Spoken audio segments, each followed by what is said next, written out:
And hello, everybody. This is MJ Hernandez, also known as your host for This Is A's Weekly.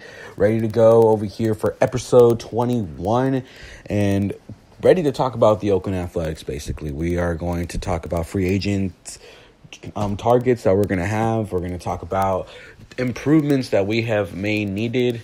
Also going to discuss a little bit with the quality Gold Glove candidates that we have. We do have 4 of them, and we will talk more into that, and I will say more of how I feel about it and really give the whole spill on it. So this is going to be a good one today here, folks. I do not have Steven with me. It's just me, MJ Hernandez, and we are going to go back into off-season mode, and hopefully you guys are enjoying the World Series with the Washington Nationals leading 2-0 versus the Houston Astros today. Going to be playing the first game in Washington, and we'll talk more into that as well, because I did have some suggestions talking about the World Series and what are my thoughts. So we are going to get ready to that after these messages.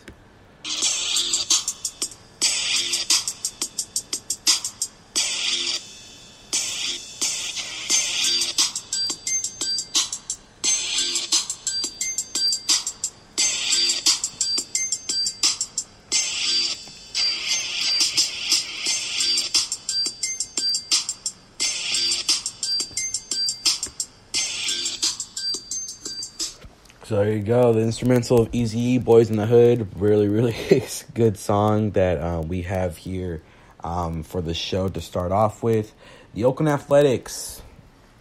Not really much to talk about when we are in off season, but definitely some interesting topics have came up. The ones that we do have, everything else is going to be opinion based. But the topics that we do have is really interesting, to say the least. I mean, we have the Gold Glove candidates. For those people that are unaware, they have nominated the ones last year, or this past season. We have seen 4 players from the A's being finalists for the Gold Glove candidates for the 2019 season. One is obviously Matt Chapman, who was a platinum glove and a golden glove as well from last year.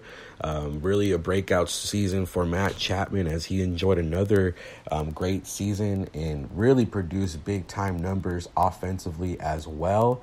And then his partner in crime in the other corner, Matt Olson, also enjoying a great season defensively and offensively this year. Together, Matt Chapman and Matt Olson together have gathered in 72 home runs, and they both actually have 91 ribbies, 36 homers.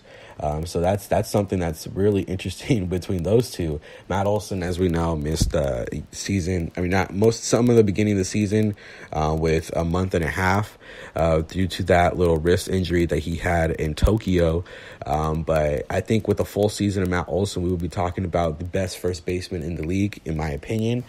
So a full season of Matt Olson next year will be definitely great. But those are the first 2 candidates to be winners of the Golden Glove finalists. So those 2 are there, definitely from last year. And Marcus Semien, another call to the finals to get into this Golden Glove conversation. Marcus Semien enjoying a great breakout year as well. Is expected to get an extension or basically be worth a lot for a trade. Literally all you can say about Marcus Semien is really went from being a guy who came in and trying to be just an everyday player and now becoming a superstar with Oakland. He has career highs in homers, career highs in ribbies, best batting average so far and best on-base percentage. He has been everything for the Oakland Athletics, just 13 hits shy from 200 hits for the season.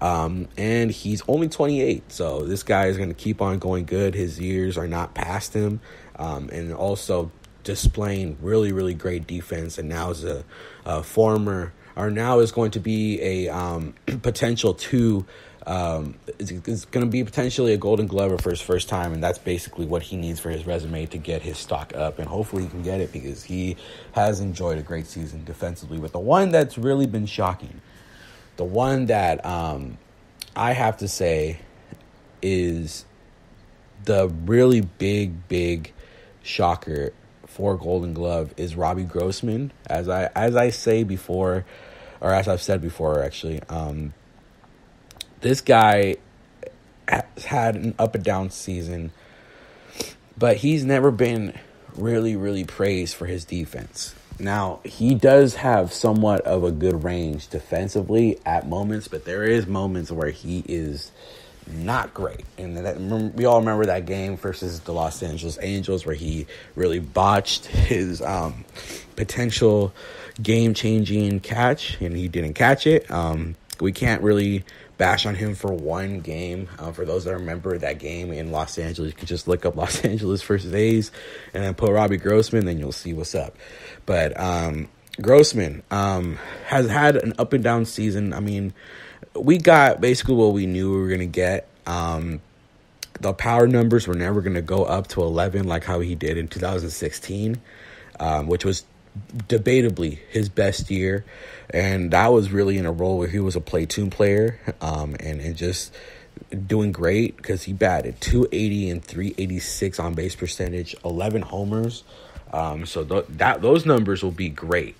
But this season with the Oakland Athletics, batted .240 and .334, and did hit great in the wild card game. I'll give him that. But this is obviously not a talk about his offense. This is a talk about his defense. He is a finalist, so he's accompanied by Alex Gordon, and I forgot who's the other left fielder. I should have looked into it. I think I want to say. Let me just check. But he is one of the finalists, and Alex Gordon is the other finalist. Let's see, Golden Glove finalist. So we'll look into that deeply, and we'll actually talk about the other competition with the other players as well. So these are the finalists.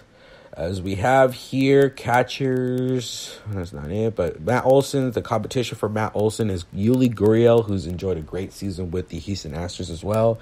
Not really batting that great in the postseason, but this is the regular season award. Justin Smoke, who we all know was a great defender in Toronto, and he's just a really great defender. I mean that's the thing that a lot of people like him about. There's the power numbers and the great defense, but I think Matt Olson is going to try to get the 2-time back-to-back Golden Glove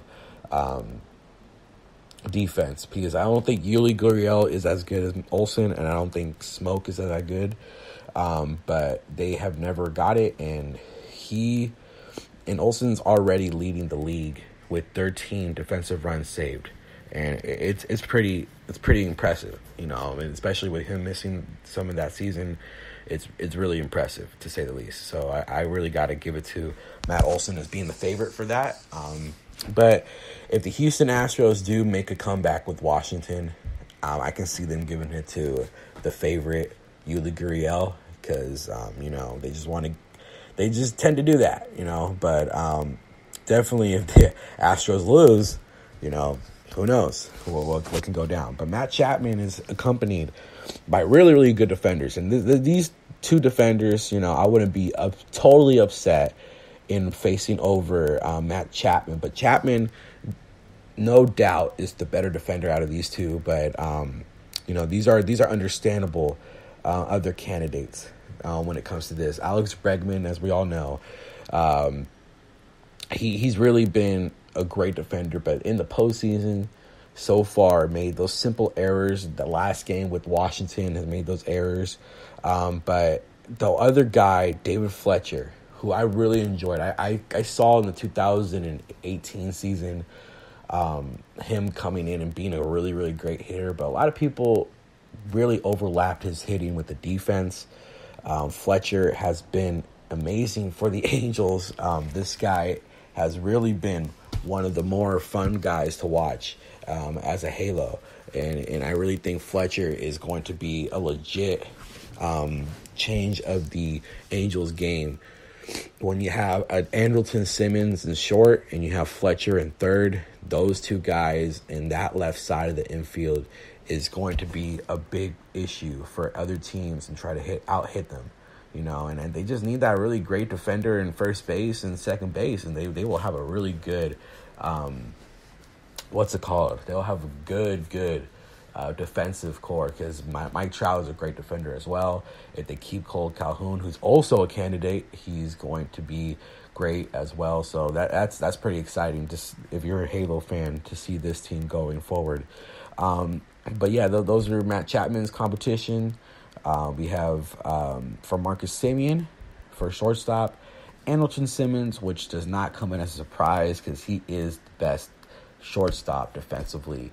It is not even a question. Lindor, also a really, really great defender. So Marcus Semien is going to have a really, really hard time trying to get this, but he is back-to-back finalist, so it's not a scene where he is new to. But Simmons is definitely one of those guys where it's going to be hard to beat him, because he really makes like game-changing defensive plays like every game. So that guy is really good, great arm and stuff. But Francisco Lindor is another one of those guys that is also a Gold Glover. So he is facing two guys that already had Gold Gloves. So we have Marcus Semien also representing us as the MVP.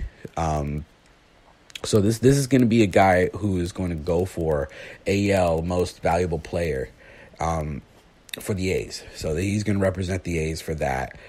So he's already been nominated for two really good awards. So really, really happy for Marcus Semien getting this recognition, because when you're in a list that is only a list of three, and the other two is Andrelton Simmons and Francisco Lindor, who are debatably one of the best, if not the best, shortstops defensively in the game, you got to be proud of what you're getting from Marcus Semien. And from where he's come from, where he's had the most errors defensively at short, and then immediately switching it up to being top three finalists, that is saying something good about Marcus Semien and his work ethic. So you just got to give the faith to Marcus Semien. Hopefully he wins it, but definitely accompanied by good players. And the one that's really surprising, Robbie Grossman in left field. And I'm sorry that I'm really, really, really, really so surprised by it. And a lot of people are like, okay, like, why are you being so negative and stuff? But it's not just me being negative. It's because, he was not our left fielder, like, per se. He was platooned a lot. I guess when Mark Canha took over center field, when Roland Laureano had that injury, he did play a lot of left field. Seth Brown came in at the end a little bit, taking over left field at moments. We saw Chad Pinder take over left field at moments, but Pinder really came in for Piscotty after the right field injury. So this is where it's really hard to see him win it, because he's accompanied by one great defender in Alex Gordon, and he is seeking his third straight AL Glove award for left field. And then he also has a great company by Andrew Benintendi, who's the guy that I was trying to figure out earlier. Declined a little bit offensively, but he is one of those guys that are in there for being one of the better left fielders defensively. Robin Grossman is going to be accompanied by two great defenders, basically. But definitely rooting for him. I'm not saying I'm not rooting for him, but we'll see. We'll see what's up with Robbie Grossman. Hopefully he can have a little surprise win, So we'll see what's up. But let's talk about free agency. The A's so